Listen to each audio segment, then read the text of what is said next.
एक फौजी से नेता बनने के सफर में इन्हें इतना उतार चढ़ाव सहना पड़ा कि दुनिया ताना मारने लगी। बिना परवाह किए आगे बढ़ते रहे और वो कर दिखाया जिसने कईयों के सपने पूरे किए। सेना की नौकरी से सफर की शुरुआत करने वाले एक फौजी ने कैसे खड़ी कर दी अरबों की एयरलाइन कंपनी, जिसने भारत में पहली बार लो बजट हवाई सफर का सपना पूरा किया। ऐसा कौन सा काम है जो उसने नहीं किया?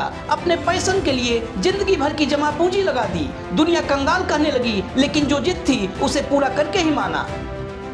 एक दो काम करके थक जाने वाले हर एक इंसान को ये कहानी देखनी चाहिए, जो कुछ करना चाहते हैं लेकिन असफलता के डर से हार मानकर निराश हो जाते हैं।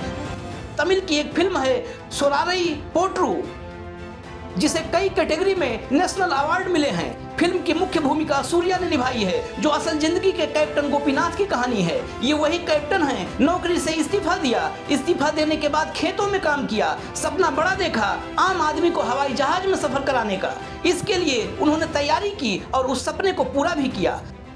सेना की नौकरी से लेकर लो कास्ट बजट में एयरलाइंस शुरू करने तक की ये रोमांचक स्टोरी हर किसी के लिए जीवन में प्रेरणा देने वाली है। मैंने दूध बेचने के लिए जानवर पाले, मुर्गी फार्मिंग की, सिल्वर वर्म फार्मिंग की, बाइक का डीलर बना, स्टॉक ब्रोकर बना, सिंचाई से जुड़े सामान बेचे, कृषि सलाहकार बना और अंत में एक एविएशन एंटरप्रेन्योर बना। Struggling, falling, rising, falling, rising, again and taking of जैसे शब्दों से अपनी जिंदगी के लम्हों को बयां करते कैप्टन गोपीनाथ की कहानी काफी उतार चढ़ाव वाली है। 13 नवंबर 1951 को कर्नाटक के गोरूर में जन्मे कैप्टन की पढ़ाई लिखाई सैनिक स्कूल से शुरू हुई। बचपन 8 भाई बहनों के परिवार में काफी तंगहाली में गुजरा। पिता एक स्कूल शिक्षक थे, इसलिए अनुशासन की सीख घर से ही मिलनी शुरू हो गई। 1962 में वो सैनिक स्कूल बीजापुर में भर्ती हो गए। यहीं से उनमें सेना के प्रति जुनून पैदा हो गया। स्कूली परीक्षाओं के बाद उनका सिलेक्शन नेशनल डिफेंस एकेडमी में हो गया, जहां से सेना में भर्ती होने के बाद 8 साल तक देश सेवा की। मन कुछ और करने का हुआ तो 28 साल की उम्र में नौकरी से इस्तीफा दे दिया। इस्तीफा देने के बाद उन्होंने कई कारोबारों में हाथ आजमाया। दूध बेचने के लिए मवेशी पाले, मुर्गी पाला, इकोलॉजिकल सस्टेनेबल सेरिकल्चर फार्म चलाया, होटल का कारोबार किया, बाइक डीलर बने, पर अभी तक वो नहीं हुआ जो वो करना चाहते थे। फिर 1997 में डेक्कन एविएशन नाम की एक कंपनी बनाई। यही उनकी जिंदगी का वो पैशन था जिसे वो जीना चाहते थे। इस कंपनी ने अपनी शुरुआत चार्टर्ड हेलीकॉप्टर सेवा से की। वीआईपी लोगों के लिए चार्टर्ड हेलीकॉप्टर उपलब्ध कराए जाने लगा।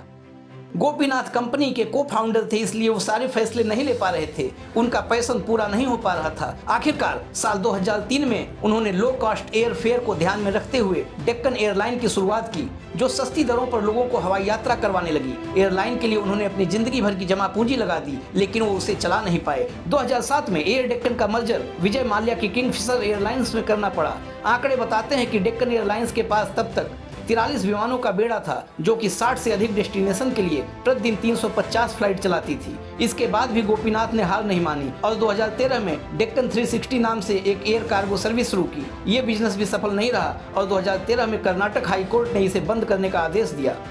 2009 के लोकसभा चुनाव में गोपीनाथ ने बेंगलुरु साउथ सीट से निर्दलीय चुनाव लड़ा, लेकिन हार मिली। 2014 में भी इसी सीट से लड़े, सफलता फिर भी नहीं मिली।